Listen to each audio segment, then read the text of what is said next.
Good morning. Today going to talk about implication of medical records for life insurance. Hospital record management Unit 1 portion ആണ് discuss ചെയ്യുന്നത്. Doctors and hospital often contact with insurance company to become part of the company's network. നമുക്കറിയാം ഹോസ്പിറ്റലിൽ ഡോക്ടേഴ്സൊക്കെ insurance കമ്പനിയുമായിട്ട് പാർട്ടാണ്, ഒരു നെറ്റ്വർക്കാണത്. നമ്മളിപ്പോൾ hospital expense meet ചെയ്യാനായിട്ട് insurance കമ്പനിയെ depend ചെയ്യുന്നുണ്ട്. Contractors spell out what they will paid for the care they provide. അപ്പോൾ contractors insurance കമ്പനിയും അതേപോലെ തന്നെ ഹോസ്പിറ്റലുമായിട്ടൊരു കോൺട്രാക്റ്റ് ഉണ്ടാകും. ആ കോൺട്രാക്റ്റിൽ ഏതൊക്കെ സർവീസിന് എന്തൊക്കെ ചാർജാണ് ഈടാക്കണേ എന്നുള്ളതിനെ കുറിച്ചിട്ടുള്ള ഒരു ധാരണ അവർ തമ്മിലുള്ള ഒരു കോൺട്രാക്റ്റ് ഉണ്ടായിരിക്കും.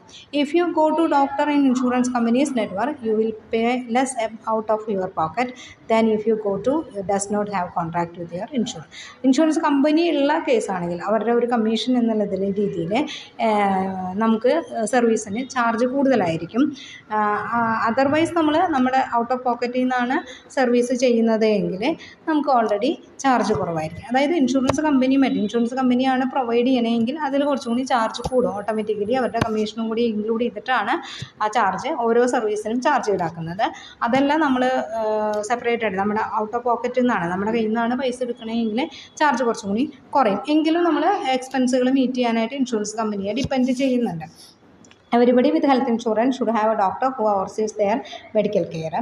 ഇനി മെഡിക്കൽ കെയർ ചെയ്യുമ്പോൾ ഹെൽത്ത് ഇൻഷുറൻസ് എടുത്തിട്ടുള്ള ഒരാളാണെങ്കിൽ ആദ്യം തന്നെ ഒരു പ്രൈമറി ഫിസിഷ്യനെ നമ്മൾ കാണിക്കണം. അവരുടെ സർട്ടിഫിക്കറ്റോട് കൂടി മാത്രമേ നമുക്ക് ഹെൽത്ത് ഇൻഷുറൻസ് പ്രൊവൈഡ് ചെയ്യുള്ളൂ. അതായത് ESIയുടെ അണ്ടറിൽ വരുന്ന കേസിലാണ് ഇത് മെയിനായിട്ട് പറയുന്നത്. ESIയുടെ ഹോസ്പിറ്റലിൽ കാണിച്ച് അവരിൽ നിന്ന് സർട്ടിഫിക്കറ്റ് വാങ്ങിയതിന് ശേഷം മാത്രമേ നമുക്ക് ആ ഇൻഷുറൻസ് ക്ലെയിം നമുക്ക് കിട്ടുള്ളൂ.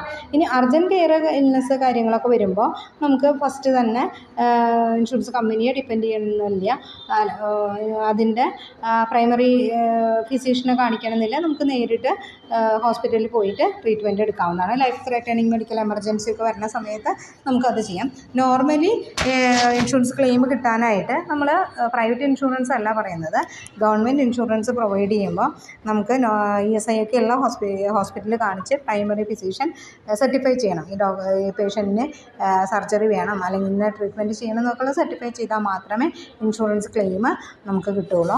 അപ്പോൾ അതാണ് ഇതിൽ പറയുന്നത്. അപ്പോൾ അതിന് പ്രോപ്പർ ഹെൽത്ത് റെക്കോർഡ്സ് ആവശ്യമാണ്. ആ ഹെൽത്ത് റെക്കോർഡ്സ് മെയിൻറ്റെയിൻ ചെയ്യേണ്ടതാണ് ഇവിടെ ഇമ്പോർട്ടൻ്റ് ആയിട്ട് വരുന്നത്. Most health plans are required to cover preventive care without cost sharing. അതായത് പ്രിവെൻറ്റീവ് കെയറിനുള്ളതിന് പ്രത്യേകിച്ച് കോസ്റ്റ് ഷെയറിങ് ഒന്നും ചെയ്യില്ല, ഇൻഷുറൻസ് കവറേജ് ഒന്നും കിട്ടില്ല.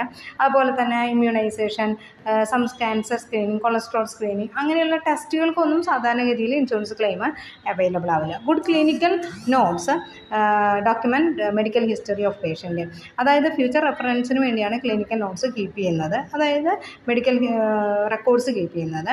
കണ്ടിന്യൂറ്റി സർവീസ് പ്രൊവൈഡ് ചെയ്യാനും ഇത് ആവശ്യമാണ്. നമുക്ക് ഒരിക്കൽ കൺസൾട്ട് ചെയ്ത് കഴിഞ്ഞ് വീണ്ടും ഒരു ട്രീറ്റ്മെൻറ്റോ കാര്യങ്ങളോ ചെയ്യാനായിട്ട് നമുക്ക് മെഡിക്കൽ റെക്കോർഡ്സ് ആവശ്യമാണ്. ഏറ്റവും വൈറ്റൽ ഇമ്പോർട്ടൻസ് ആണ് പേഷ്യൻ്റ് കെയറിന് മെഡിക്കൽ റെക്കോർഡ്സ് എന്ന് പറഞ്ഞാൽ.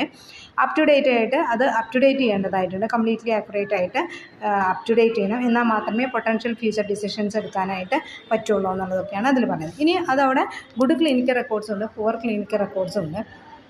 ഗുഡ് ക്ലിനിക്കൽ റെക്കോർഡ്സ് എന്ന് പറഞ്ഞാൽ aid the sharing of relevant information. നമുക്ക് റെലവൻറ്റ് ഇൻഫോർമേഷൻസ് ഒക്കെ ഷെയർ ചെയ്യും. Inform health care, then aid coordination of care, അതുപോലെ തന്നെ കണ്ടിന്യൂറ്റി കെയർ, ഡിസിഷൻ മേക്കിങ്ങിന് സഹായിക്കുന്നു. Availability of data of risk assessment, പിന്നെ അതുപോലെ തന്നെ availability of data of root cause analysis, നമുക്ക് എന്താണ് പ്രധാന കാരണം എന്ന് കണ്ടുപിടിക്കാൻ സഹായിക്കുന്നു. Audit capabilities, informative evidence in court laws, പിന്നെ അതുപോലെ തന്നെ targeting diagnostic and treatment plans, improve time management, അതിനൊക്കെ ഗുഡ് ക്ലിനിക്കൽ റെക്കോർഡ്സ് യൂസ്ഫുൾ ആണ്.